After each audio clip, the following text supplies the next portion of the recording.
ഇന്ന് നല്ലൊരു മുട്ടത്തോരൻ ഉണ്ടാക്കാം. ഇതിനായി കോഴിമുട്ടയോ താറാമുട്ടയോ എടുക്കാവുന്നതാണ്. ഞാനിവിടെ 2 കോഴിമുട്ടയാണ് എടുത്തിരിക്കുന്നത്.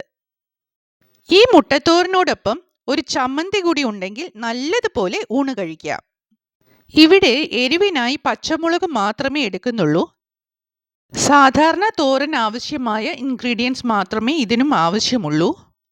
ചിരകിയ തേങ്ങയോടൊപ്പം കുറച്ച് മഞ്ഞൾപ്പൊടി കൂടി ചേർത്തിട്ടുണ്ട്. ഇത് നല്ല ജീരകമാണ്. ഇത് ചെറിയുള്ളി സ്ലൈസ് ചെയ്തതാണ്. ചെറിയുള്ളിക്ക് പകരം സവാള എടുക്കരുത്. മിക്സിയുടെ ചെറിയ ജാറിലേക്ക് ആദ്യം ചെറിയ ഉള്ളി സ്ലൈസ് ചെയ്തതാണ് ഇടുന്നത്. ഇനി ആ വലിയ പച്ചമുളക് ഒന്ന് കട്ട് ചെയ്തിടാം. ഇത് അത്യാവശ്യം എരിവുള്ള പച്ചമുളകാണ്, അതുകൊണ്ട് ഒരെണ്ണം എടുത്താൽ മതി. ഇനി ചിരകിയ തേങ്ങയും മഞ്ഞൾപ്പൊടിയും ഇടാം. 4 ടേബിൾ സ്പൂൺ ചിരകിയ തേങ്ങയാണ് ഞാൻ എടുത്തത്. നല്ല ജീരകം ചേർത്തു. കുറച്ച് ഉപ്പ് ചേർക്കാം. ഉപ്പ് അധികമാകാൻ പാടില്ല, കാരണം മുട്ടയിലും ഉപ്പ് ചേർക്കുന്നുണ്ട്. ഇനി സാധാരണ തോരന് ചെയ്യുന്നത് പോലെ 2-3 പ്രാവശ്യം പൾസ് ചെയ്തെടുക്കണം. അപ്പോൾ അരപ്പ് ഇതേമാതിരി തരുതരിപ്പായി കിട്ടും. ഇനി ഒരല്പം ഉപ്പ് ചേർത്ത് മുട്ട ബീറ്റ് ചെയ്തെടുക്കണം. അരപ്പിലും മുട്ടയിലും ഉപ്പ് ചേർക്കുന്നത് കൊണ്ട് ഉപ്പ് കൂടിപ്പോകാതെ ശ്രദ്ധിക്കണം. ഇനി ഒരു കടായി ചൂടാക്കി അതിലേക്ക് വെളിച്ചെണ്ണ ഒഴിക്കാം.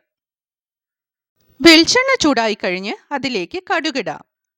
കടുക് മുഴുവൻ പൊട്ടി കഴിയുമ്പോൾ കറിവേപ്പിലയും ചെറിയുള്ളി സ്ലൈസ് ചെയ്തതും ഇടണം.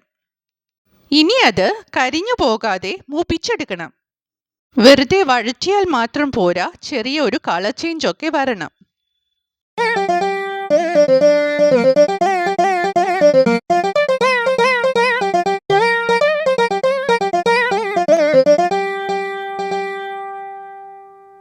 ഇതേമാതിരി ആകണം.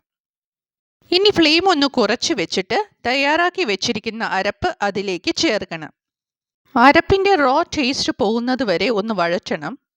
മാത്രമല്ല അരപ്പ് ചെറുതായിട്ടൊന്ന് ഡ്രൈ ആവുകയും വേണം. ഇതേമാതിരി അരപ്പ് കുഴഞ്ഞിരിക്കാതെ വേറിട്ട് കിടക്കണം. ഇങ്ങനെ ചെയ്യുവാണെങ്കിൽ ആ തോരനൊരു പ്രത്യേക ടേസ്റ്റാണ്. അരപ്പ് സൈഡിലേക്ക് ഒതുക്കി വെക്കാം. അതിനുശേഷം മുട്ടയൊഴിച്ച് നല്ലതുപോലെ സ്ക്രാമ്പിൾ ചെയ്തെടുക്കണം. മുട്ട സ്ക്രാമ്പിൾ ചെയ്ത് കഴിയുന്നത് വരെ അരപ്പുമായി മിക്സ് ചെയ്യാൻ പാടില്ല.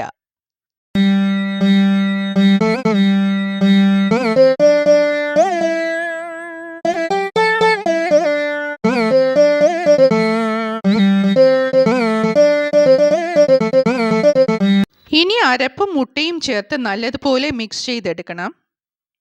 മുട്ടയുടെ വലിയ പീസസ് കിടക്കുന്നുണ്ടെങ്കിൽ അതൊന്ന് കുത്തിയൊടച്ച് ചെറുതാക്കി ഇടണം.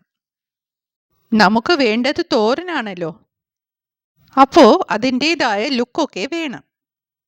ഇതിപ്പോൾ കോഴിമുട്ടയല്ലേ എടുത്തിരിക്കുന്നത്, താറാമുട്ട വെച്ചും ഇതേമാതിരി ഉണ്ടാക്കാം.